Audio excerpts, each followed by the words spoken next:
Pronto. Olá, pronto.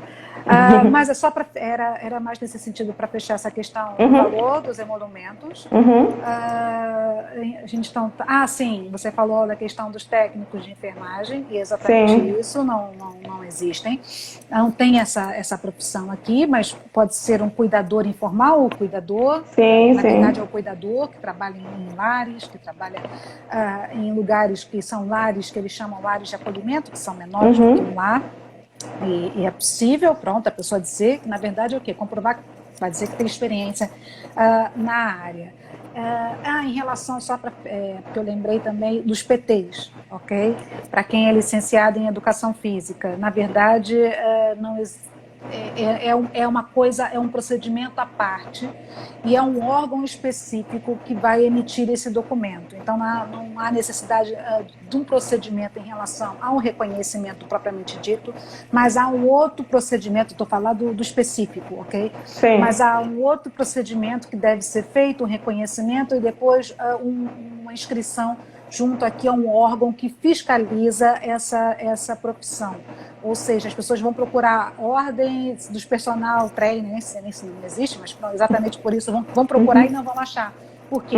É como se fosse uma habilitação quase que administrativa. É um órgão que verifica a documentação, se está tudo ok, e depois você recebe um número e pode exercer a profissão aqui, ok? Deixa eu pensar, você Houve uma falou... pergunta, só para Diga. finalizar, se existe prova na hora da inscrição na ordem, né? Isso aí acho que depende muito. Qual ordem? Assim, medicina, por exemplo, Não.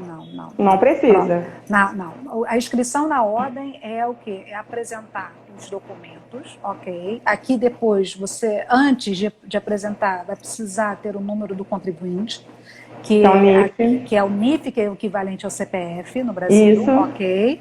Vai precisar ter um endereço em Portugal e um telefone, ok? Além de outros documentos e pagar. Peço desculpas. Ano passado, foi quando eu dei o último pedido, eram 375 euros.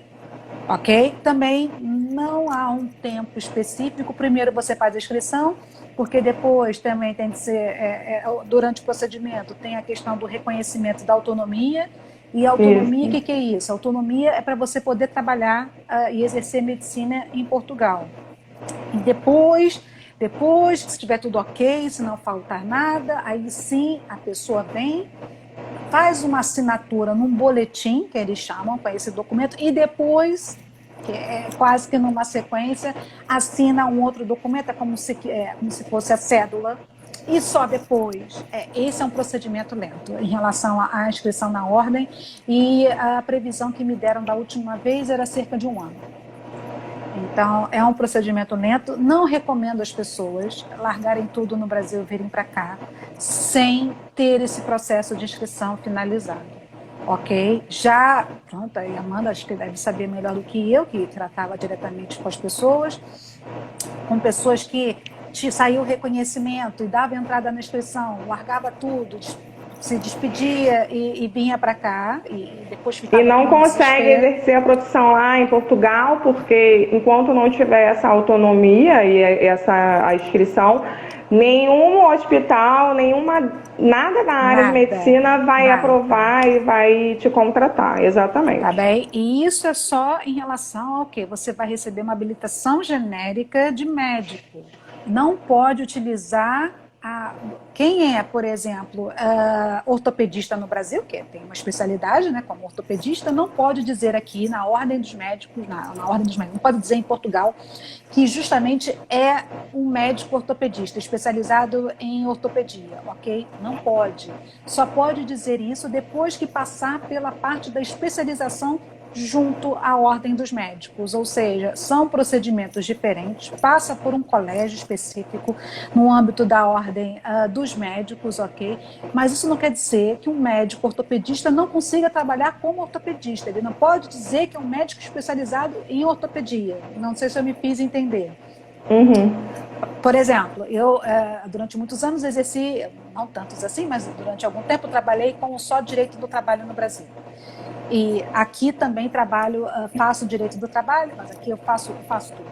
Mas aqui eu não posso dizer que eu sou pés bora. Eu tenho mestrado, eu tenho uma pós-graduação, na verdade, em Direito do Trabalho, um mestrado em Direito Constitucional. Eu não posso dizer que eu sou especialista como advogada em Direito do Trabalho. Por quê? Porque a Ordem dos Advogados, exige um determinado tipo de trâmite e requisitos para que um profissional possa dizer que ele é especialista naquela área. Então, é só para a gente entender que é o mesmo raciocínio se aplica à Ordem dos Médicos. Passou por aquele trâmite, pode dizer que é especialista, mas não impede de trabalhar na área. Por exemplo, isso não me impede de exercer aqui na área do direito do trabalho. Eu só não posso dizer que sou especialista em direito do trabalho. Então, é só a gente usar o mesmo raciocínio para o médico. Um médico. Pronto. Eu não sei se ficou mais uma questão em aberto, se colocaram mais questões. Não, acho que foi isso mesmo. A gente falou porque assim, as outras vai aparecer, né, assim, casos de outras especializações, mas como a gente explicou, cada caso é para ser estudado, comparado, e aí sim a gente tem a resposta. Sim. Mas no geral, no que assim, o que é mais procurado aqui no Brasil, a gente colocou tudo aqui de uma forma simplificada, a experiência e a explicação de cada um. Sim, eu acho que sim, e eu acho também que vale muito a pena para os estudantes, para aquelas pessoas que pretendem vir fazer o mestrado, o doutoramento em Portugal, fazer, não é obrigatório, porque a pessoa se candidata à universidade, apresenta os documentos brasileiros, a universidade faz a própria conversão da nota, então não é obrigatório fazer. Mas por que é interessante? Porque com o reconhecimento de grau, essa pessoa aqui pode se candidatar à bolsa, ok? Ou seja, sem essa conversão, geralmente ela não consegue, ela não é, a candidatura dela não é analisada. Então, para quem quer estudar, mas pretende participar de uma bolsa ou pretende ter algum convênio, enfim, ligado ao Estado português ou até fora, bolsas que são fornecidas por outras universidades no âmbito da União Europeia, com o reconhecimento de grau, facilita e possibilita essa pessoa fazer essa candidatura, ok? Sim, perfeito. E algumas universidades, só para finalizar, universidades portuguesas já aceitam a nossa nota do Enem, também que é uma possibilidade de quem quer iniciar, né, os estudos e a graduação em Portugal. Então, acho que vale a pena. Doutora, Sim. muito obrigada. Foi muito esclarecedora. Que bom. Bastante, assim, teve as dúvidas principais, foi bem esclarecidas, e eu agradeço demais pelo tempo, acabou que a gente passou de 1 hora, e foi bem agradável, e eu agradeço demais por essa oportunidade. Nada, eu que agradeço, muito obrigada, vocês cuidem, se fiquem bem aí. Sim, vocês também. Essa pandemia. Sim. E eu estou aqui à disposição para o que você precisar, tá bem? Tá bom, doutora, muito obrigada, e agora, boa tarde. Uma boa tarde, bom dia aí para vocês e bom feriado. Obrigada, tchau. Obrigada, tchau.